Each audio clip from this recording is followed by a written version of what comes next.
typically when you are involved with a building like this or something that's brand new, typically you're going to hear, oh, it's great, but what about this or what about this? To be honest, I haven't heard one thing like that. It has all been so very positive. I feel like, okay, the other shoe's going to drop.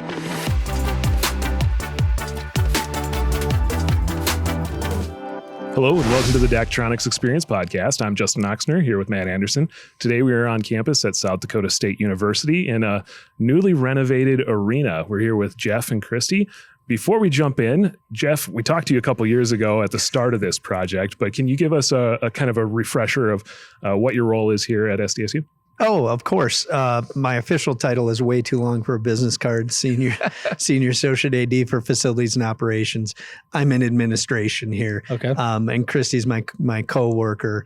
And you're right. Yes, it was two and a half years ago. Yeah, something like 2022. Yeah. Yep.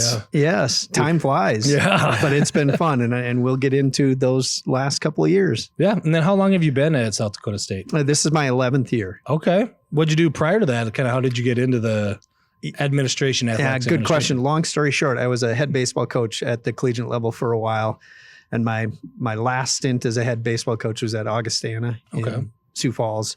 And then in 2006, Bill Gross, the athletic director there, he had never had an assistant athletic director, and he asked if I'd be open to it because he found funding for it, and it just happened to be the right time for it. So that happened. I became assistant, then associate, then came up here senior associate. Nice. Okay. And Christi, we'll throw it over to you. First time on the podcast. Yeah. So could rookie. you? Yeah, rookie. Yeah, sophomore. Yeah. So like Jeff said, we're just coworkers. We both work in facilities and operations. I'm associate AD of facilities and operations. I've been here for 21 years, I think. I kind of have lost track of doing the math, but moved up here in 2003. I was actually a women's basketball graduate assistant for a couple of years, and then kind of went into tickets and marketing, and then just everything kind of rolled from there. And when we opened the SJAC, probably that was 10 years ago-ish, when we opened the SJAC, kind of went 100% on the facilities and operations side. Okay. What about kind of your job has kind of kept you here? You mentioned, marketing, ticketing. Is it kind of, you've been around a couple different places, seen how things work, but what do you like about your job? Well, I think SDSU, you just love the people. And I think if you ask anyone here in Brookings community and South Dakota State, they're going to say it's the people that keep you here. And it's not a line we're paid to say, it's for real. I mean, that's just, and then I think the second thing is we accomplish big things. We continue to move forward and accomplish big things. And obviously now the ever-changing world of college athletics, it's pretty cool to be part of projects like this. And you can't say that when you go many places. So. Yeah, the ever-changing. Obviously, this arena went through some changes. A little segue there. Jeff, can you tell us maybe the inception of this idea to renovate and where that started? Sure. And in a state system, there's a fair amount of documentation and planning that needs to go into it and getting your ducks in a row. So this probably started back in 2016, something like that. We've got to start. How do we start? Let's start with some basic plans. When do we get an architect? All of that stuff. First, you have to have some dollars in order to do that. And then this project, as we talked a couple of years ago, when you talk about phases, when you talk about phases, this part of what has happened on athletics, First Bank and Trust Arena, was really a three-phase project, and it was split into three phases based on our competitive seasons and having to do minimal work during the competitive seasons so we could be in here and the seniors and the student athletes and the fans could enjoy being in here. So then from March, as soon as the last basketball game happened, until September, the first volleyball game, that's when you hit a lot of it. And so that first summer was 2022, and that was the first phase. A lot of the understructure, the things that fans didn't see that were getting done, putting I-beams in place, putting structural items in place. If you remember back that far in 2022, the wood bleachers on the east and west ends went away because we had to have some temporary HVAC systems in there while we took out the other HVAC systems. And that was about all of the change for that first basketball season. The following summer, or March to September, was when a ton of stuff got done. That's when we had cranes in here and semis in here and all that good stuff. And the whole upper level, or I should say the concourse level, was finished then. So that next year, people could sit in the new seats on the second level, but the third level wasn't finished and the first level wasn't finished. Okay. So then this last summer, which would have been phase 3 of it, that's when the gym court, the video boards, the new telescopic, they're not bleachers, seats got put in, all of the sound system, all of those final touches were this third phase. So it's 3 big phases, but it was all tied together because work didn't stop. Work occurred, and ask anybody who had to clean up dust, work didn't stop. How about you, Christi? What was your experience like going through these 3 different phases, maybe from the beginning?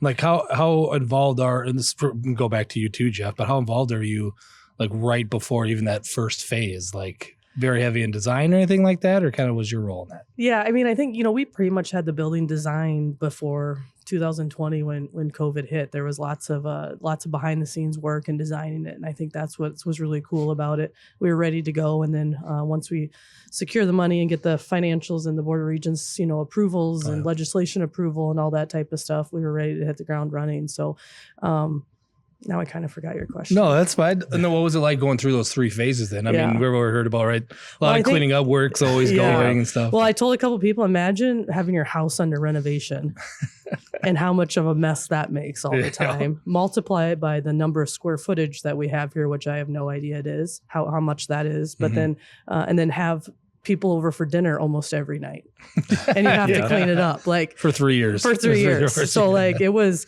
a very complex project. We have a great team. Our coaches, our staff were fantastic. Henry Carlson was fantastic to work with. Lots of moving pieces. As soon as you think you have something kind of planned out, then something else happens, that's out of people's control. And so it was definitely a team effort. Our fans were also very, very patient through the process as well. I think they understood and saw what was coming in the long run. But, you would one game be walking one direction, and the next game you would come and there'd be a plywood wall there that you could no longer go there.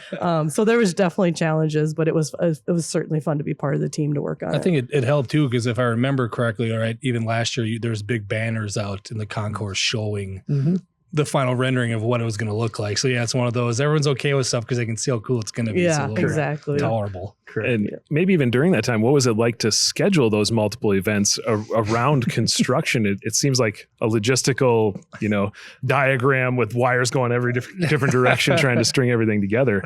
Yes, it's we were very fortunate to have Henry Carlson be our construction manager at risk, and they were also at the SJAC and at the stadium and at the practice gym. So we have a history with them and feel very comfortable with them, and they feel very comfortable with us. So some conversations that might have been tough with people that don't know each other were just very straightforward. That can't happen. So how do we figure it out? And they were absolutely the best team to work with. Our architecture crew, EAPC, they also did the practice gyms.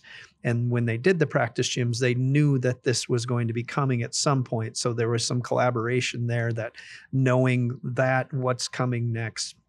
So we had the right people in place, but it didn't make it any easier or any less problematic or challenging, I should say. Yes. Yeah.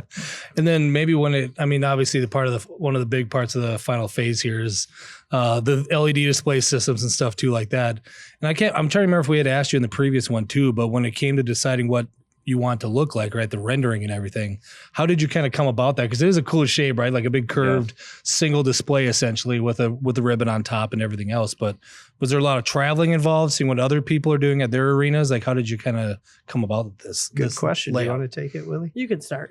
So we do a fair amount of traveling anyway. If it's not us, other people do and say, hey, we like this or we like that. Matt Warnke with DAC, we worked quite a bit on getting us renderings, what they look like. And your entire crew is really good at not pushing you into anything, but showing you what it could look like. And I think without us knowing it, they almost showed us what we should have in here, but made it seem like our choice. Good job. So yes, it was really easy working with, easy working with Daktronics. Awesome. Yeah. And maybe even with knowing that this was coming, was there structural concerns you planned ahead for, or even control system stuff where you're like, where are we going to put this stuff? Did you plan ahead during one of those phases to say, okay, we know this is going to come together. We need this space for this. We need this structure for this. Was that involved? Yeah, I think, from the center hung specifically, we knew we wanted a lot of LED. Like we wanted to get rid of the old one had the fixed ring around there. We wanted the LED portion so we could have more flexibility when it comes to just the digital stuff. It's actually surprisingly, I think, pretty much the same size. It just looks entirely bigger because it's all digital. And so people think it, when they first hung it up, and even honestly, even us, we were a little nervous that it was too low for volleyball regulations. It is within a foot of it. Like it is a foot above the minimum. And so we're good to go there, but it does just look so much bigger in there. And then as far as the control room piece, we knew we needed additional space and things like that. One, to support this building, but then obviously to support the football, to add some stuff over there too, with some new cameras and things like that. And so, yeah, there's a whole new control room that's added up kind of in our office area. They actually are using the existing one, and then we added probably tripled the space, tripled the size of what we used to have for the control room. So lots of infrastructure. Along with that, also all new wiring in the entire building, which kind of relates to the video display, but then also helps with a lot of TV stuff as well. And so we have a head-in room. So now when TV comes in, they just plug in and produce. Like they don't have to run wires all over the building and things like that. So nice. Added bonus, the audio system is a Daktronics system as well. So there's some coordination there that we don't necessarily know all about, but we know the people who know. That's what you want. Yeah. And there's a lot of other LED too here, right? Like even looking around at vomitory displays and everything else. Was that kind of always because sometimes we'll get like an initial contract, right? And then we get change orders later where customers may say like, all right, maybe I want one more here, one more there. Was anything like that with the LED displays, or was this kind of always the vision was this many? Oh, I think the vision was as many as we could get in spots that were conducive for it. Yeah. And I think we achieved that goal along with the displays that are on the basketball stanchions, which we hadn't had those before, so I was wondering what they were going to be like, and they're awesome. They look really nice. They're awesome. Yes. And we were talking about the production room. That might be another podcast. That's a good idea. Who do we contact for that? Eric Ray? Be good on that one? Okay. There we go. It's official on there, Eric. But yeah, because it definitely helps like tie everything together. Like even right now, whether it's branding, but I got to imagine advertisers and sponsors also love that, because I've been to, I think, 2 games here now since this has all been redone, and it's, when you do like a takeover, the intro and stuff like that, it's awesome just seeing all the LED kind of coordinated together and stuff. It is. And the TVs as well. It's the IPTV system as well. Yeah. It's all those components and getting them to work together and having them synced up and ready to go. And knowing that you took the time to put it all in, what was the installation like from your side of it? How did that go? You mentioned the coordinating, you had to play some Jenga with coordination to get it all to work right, but how did just the installation of the LED type stuff work for you? Well, you go ahead. Well, I think the LED, like all the ribbon boards and things like that, was fairly easy because it's kind of all off the beaten path. At that time when those were being installed, a lot of the work was on the floor, getting the floor installed, getting the floor painted. And so our challenges with scheduling a little bit was getting the center hung done. But we worked really far in advance. We knew that this summer, both summers, as Homer kind of went through the phases, both summers, we had to get a lot of work done in both of those summers. And we knew summer 3, basically, essentially, or phase 3, it was all concentrated on the floor. And so, I don't even know how many hours we spent figuring out like, okay, we got hussy seating coming in here, and then we have the floor has to get installed, and then we have to get it partially sealed, and then more seating, and then, DAC needs their time in there and all those types of things. So I think when the center hung actually went up, we had hussy seating working at the same time on different banks, like outside. So, DAC kind of had a footprint underneath the center hung, and then we still had work going on around the outside. And so obviously just another example of the teamwork that we needed to accomplish. Nice. Yeah, absolutely. And then, as far as like timeline goes, was everything, because unexpected things always happen, right, during installations and stuff, but is it was it ready for first use when it was originally going to be, or kind of how did the timeline go? Did everything kind of fit what you thought was going to happen? As far as the general public need to know, Yes, everything was perfect. Yes. Just as we planned. Yeah, as we exactly. planned. Down to the day. Things certainly needed to get changed around, like I said, in construction, whether a supply doesn't come in at the right time, or a labor crew, we got another week over here, so we can't get here. And so there was a ton of back and forth, but the major items was having the place ready for competitions and having it ready for our open house. And it was. There were certain portions that people couldn't get into, but they were mainly back of house things that people aren't really interested in anyway. Yeah. Okay. And you said the stuff that people see in here, we talked about the ribbons, the VOMs, obviously the center hung. Are there other displays maybe outside of the bowl that we haven't talked about that you said hey, this will help bring this arena together too? Go ahead. Well, I think in a couple weeks, we're going to get a ribbon board outside the southeast entrance and outside the southwest. So maybe I don't know when this thing's going live or whatever, but it might be as of this day. As of this day, right now they're not up, but that'll be the additional thing that's getting hung up is some ribbon boards. So when you're driving by the road out there on Jackrabbit, you'll be able to see content up there, and we're excited about that. That'll definitely add just another big time feel to the new facility. It's like a lot of upcoming events and stuff like that. Like, is it a lot of event information you're going to put Honestly, on there? I don't even know what they're going to use. That'd be another thing to ask. Yeah. Eric, great. There you go. We'll just start a new outline here while we're talking. But the possibilities are there now. Exactly. Exactly. And there also is the 4K board from Daktronics as the students come in. Okay. In the southwest entry, which is as clear as a bell, and it has information like that as students are coming up. Maybe talk a little bit then about that outside the bowl, because I mean, this is great and everything in here, but how important was it to do the design of everything kind of outside in the concourse areas? Because I've noticed, I live in Brookings, right? So we've seen the auctions and different things go on. There's a big historic feel to a lot of this from the old court, old bleachers. So maybe just talk a little bit about how was that process like outside the bowl is what we call it. Yeah, thank you for bringing that up. That was probably our number one priority. Is Frost Arena is such an iconic building, or was such an iconic building, that it's emotional for people. You have a tie to it.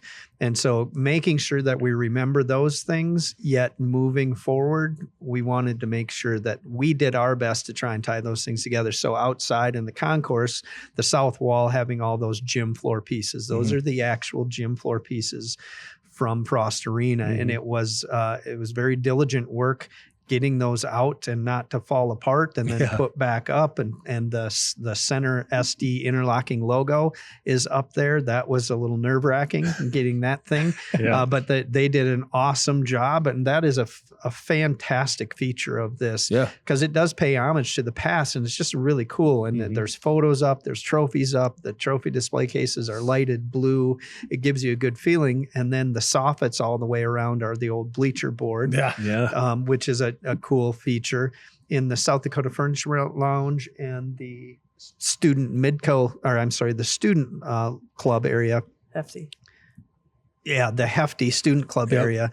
There's backboard tables. They are the backboards from Frost Arena. We've got the rim. The last shot was made is up over here. We've got all sorts of stuff that will tie to the old arena, but move us into the new era, which is what we're in right now. Yeah. It just kind of brands the whole experience when you walk in and you see those little elements. They're immediately screaming Jackrabbits and let you know where you're at and what you're about to experience. And all of that outside the bowl stuff connects to inside the bowl. We talked a little bit about how you're going to use some of that outside stuff, maybe even with the new center hung, with the new space that you've got on it. You said you wanted to go all digital on the ribbon. How are you going to using that center hung today with all that extra space right now? Yeah, I think our marketing and Eric Ray, will give him props out again. They've done a good job. Tyler Merriam and Chris McDaniel, they've done a really good job of using that and incorporating more videos and just, the sponsorship stuff too. I think it just adds more content, more value for a lot of those sponsors as well. So it's been fantastic. each time we come in here, it seems like you find something else where you think, oh yeah, that's that. And when we were coming in here to set up for the podcast today is when we noticed the bleacher thing. I didn't see that the last couple of times we were standing there like, oh, is that those bleachers from the old Frost, right? Yeah, the trim around the center. That's what's cool. It's like you slowly just, you don't experience it all at once. Each time you come, you're like, oh, what is that? Is that part of the old thing? Yeah, could be some 50-year-old gum on there too. Dried soda. Very nostalgic. Yeah. But so we've already kind of talked about the content and how it's going. Can you think back to maybe that first, I mean, the open house may be one thing, but like the first event where everything was used in here, we'll get maybe both of your perspectives. We'll start with you, Jeff, what was that like? Was the crowd reaction when you thought it was going to be? Kind of how was it received for that first event? Awesome. Yeah. Just awesome. And for me, watching our volleyball girls and their excitement and how they must have felt, it gives you goosebumps. Yeah. It was just awesome. And how every one of the spectators in here would have felt about it. The way that the pregame was coordinated with the lights, the music, the digital boards, all of that stuff worked perfectly. And it just gave you this moment of, you're never going to forget this. Mm-hmm. And for me, it was watching the volleyball student athletes, which was the highlight. Nice. How about you, Christi? What was you remember back to that first time? I remember the open house getting unexpectedly emotional, like almost just like, because you're seeing people's reactions as they walk in, and you're seeing people like that they hadn't stepped foot in here and seen the south wall yet, or maybe they hadn't even been here during any of the renovation aspects, and for them to see that, and then also just, you know, with Jeff and with a couple people from Henry Carlson, walking around with them, and just, I mean, it was a lot of work for a lot of people, and all that night coming together and kind of celebrating it and seeing people's genuine reactions when they walk in the building. It was kind of cool. I don't want to get emotional now, but like, don't mean to make you cry over there, but like, it was very genuine. And then I think, and then the reaction of our student athletes from the first time they walked into the team room or the first time they walked out onto the floor, that's certainly special. They definitely deserve it. I think for the fans too, you know, one of our big things was making sure they have the amenities. I think obviously the center hung and some of all the display and the lights and all that stuff had a lot to do with just increasing the fan amenities, but also restrooms and concessions. And being able to, I had a lady come up to me like in the last couple of weeks, and she just like thanked me for how the design of the building and how she doesn't have to wait in line for bathrooms anymore. And I was just like, well, mission accomplished, because that was one of our top goals of trying to, you know, when in designing this building and making sure we accomplish that. And so we know there's tweaks and things we need to continue to work through. We certainly will. It's a new building. We're learning how to operate it still. And, you know, this past Saturday was the first time we had a it was sold out, but a pretty full building, and we learned a few things. And so we'll continue to do that. So, maybe Jeff, have you heard any other reactions from student athletes or fans? You mentioned kind of your first reaction or seeing a couple, but yes. And typically when you are involved with a building like this or something that's brand new, typically you're going to hear, oh, it's great, but you know, what about this or what about this? To be honest, I haven't heard one thing like that. It has all been so very positive. I feel like, okay, the other shoe's going to drop. Just waiting. It's been so very positive, all the way from love how you incorporated Frost Arena, but also made it a new arena. It's hard. That's difficult to do, but I think it was done well. And like Willie said, making sure that we're taking care of just the basic things, going to the bathroom and being able to go to the concession at halftime all at one time. But they couldn't do that before. Being able to enjoy a seat where they're not cramped, where you've got some room. All of that stuff has been just tremendous. So we are very fortunate to have the supporters that we have. We're very fortunate to have the administration, the presidency, the athletic director. We're very fortunate because it all came together, and we want everybody to enjoy it, and they certainly have so far. There's actually one thing that I think we should have done better, but I'm not going to say it on this podcast because nobody cares except one particular source. So everything was great. Everything's been great. You've heard no negative feedback so far. We really haven't. The thing that I would change is personal. It's okay. Yeah. Yeah. No, it's kind of to tie into this is not to mention another university on this one, but we were just visiting Duke University and talking with their group, and their women's team came and played here, right? And they talked on the podcast even about how amazing this arena was and how it's one of the nicest places they've ever played in. And that they want to come back. And they want to come back, they said, because they said the town was so nice to them when they were out eating. The team and everything, and they just said this arena was just unbelievable, and they were just completely impressed by it too. So it's another one of those. That's cool. That's really cool. And it is on record. It's recorded and it's out there. So you can definitely grab that later. Making positive waves across the country here. I think you and I would agree. It's definitely still like, and because of our jobs, we get to travel and see a lot of different arenas. But it's still like when I came here the first time this year for a game, it still blew me away. Like I love the whole entryway now in here. It's just everything seemed more open and roomy, I guess, stuff too. But still a very nice arena and venue, and especially like those little details you're talking about, especially the court, the old court on the wall out there, and the images that go with it, and the trophy case, and how it's sunk into that wall, and how it fits. It's all those little details that add up, that really add up, that make this alumni enjoy it very well. So absolutely. And then maybe I'm not sure if you thought of this then, right? With all the new things going on here, is there any plans in the future for other events you might hold in here, or non-athletic things that you might do with the video displays or in this arena at all? That you can mention? Okay. Yeah, no. I mean, even before we started renovation, we had a number of campus events here, from the powwow to graduation to FFA convention, some senior day stuff and mission stuff. Like there's just always definitely a lot of campus events, and the majority of those plan on coming back. I won't say which ones are and which ones aren't at this point, but certainly, I mean, and then I think there's opportunity for more if we ever want to, do other events and things like that. Having the center hung certainly I think is attractive to a lot of people to have that. It's going to add to those events also as well. And so, I think that they'll definitely get used outside of just athletic events. Okay. Maybe there's other ideas floating around that aren't firmed up of what you're going to do yet, but got some ideas going there. It's amazing how quickly dates become unavailable with things. It's for this spring already. I don't know if we have any weekends available after. It's filling up. Yeah.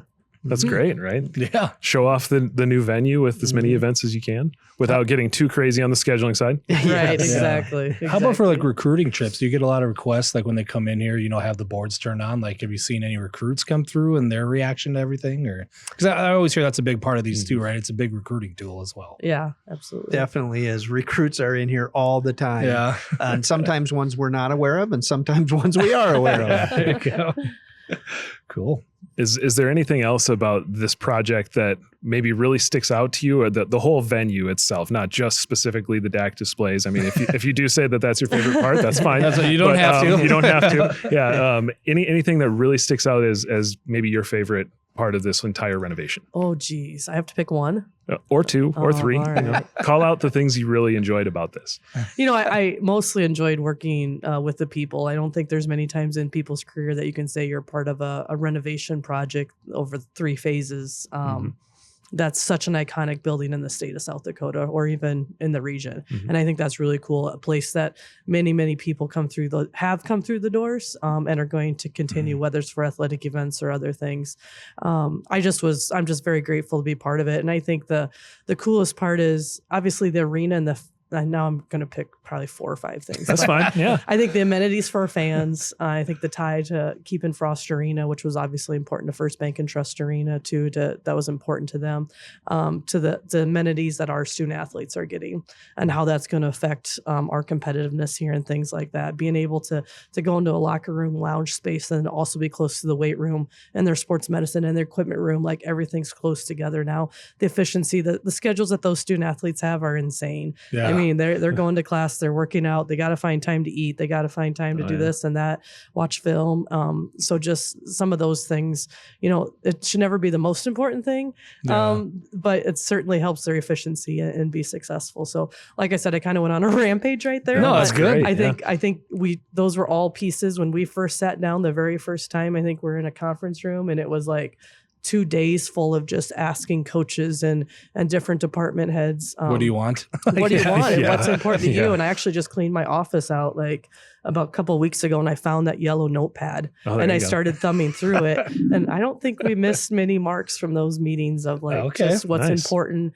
I'm not going to say we hit them all, but I think we hit the high ones. And so I think that was really cool. I feel like a lot of people had a say in what they, what was important to them. And I think we accomplished a lot of those things. So How about you, Jeff? I'd just like to follow that one up. Oh, easy. Yeah, you could talk especially easy. You forgot the one thing that I say you wanted the most. Oh yeah, the scrim underneath the scoreboard Yeah. with the running rabbit. Yeah. I made sure that. That happened? Okay. Yes, Yeah. That's and, nice. And he was it's just very like, noticeable. he was like, Yeah. "Are you sure?" Like I don't know. You weren't really questioning me, but I was like, "No, we need that." Yeah. And I said, "It's so visible on TV. It's such Yeah. a marketing tool and everything like that." And so, I mean, you can even see it right here. Yeah. Like, Yes. in mid-level. That's and nice. it's I like awesome. Yeah, it's cool. It's awesome. Yes, I'll mirror most of what she says, but for me, I will narrow to when you come in that southeast main entrance and you look up and you see it opening up and you see the gym floor, you see the old bleacher wood, but you see some of the new stuff right there. You're like drawn in. Yeah. Mhm. You're drawn in. What else is this place? Then you come up and you see the Midco Club. You see the Furniture Mart Lounge. You see the students now have all one side. They're all on one side, and they have so many choices from the Hefty Student Club to the Hefty Student Platform to down below where the band is. The band is awesome. Right next to the visitors. That's awesome. So you go around and you can almost pick something everywhere you're at. This is really cool. This is really cool. That main southeast entrance is a great place, and I'm doing this. Is a great place. It's just the portable hoops are brand new, and they have been an awesome upgrade for us. From a functionality standpoint, it was very important for us to upgrade and make sure we take care of ADA. Better than what had been done before. And we believe we did that we have much better spots for ADA folks to get to and easier access to get to them. Awesome. There's a lot to like about this arena, and you've highlighted quite a few things. Yeah. I'm excited to take in another game. I've got to experience one so far, but whether that's a volleyball match or whatever's next, I'm going to have to check out the schedule. Got some after basketballs this. coming up here. Of course. So, anything else you wanted to say about the new arena, Or maybe just even like, because something that we like to ask this towards the end of the podcast to wrap up is, what advice would you give to someone who may be going through what you just went through coming up? So if another athletic director, right, in their group is looking to go through a renovation, what have you learned? We'll start with Jeff and I'll go back to Christy, but what have you learned that maybe you'd give some advice about? Involve the proper people from the beginning. Don't rush, and get the proper architect and get the proper construction manager at risk. Okay. Those are high level things. Everything else just kind of sifts through because there's plenty of challenges to go around. But if you start the right way, you generally have a good chance of it ending the right way. Okay. Now, Christy? I think you hit a home run there. I don't think I can follow up to that. Ditto. Yeah, ditto. I think that's super, super important for sure. Nice. Okay. Well, thank you both for taking the time to join us today and talk about this brand new arena. Yeah. Thank you guys. Thank you guys. Thanks, guys. Thanks. Yeah.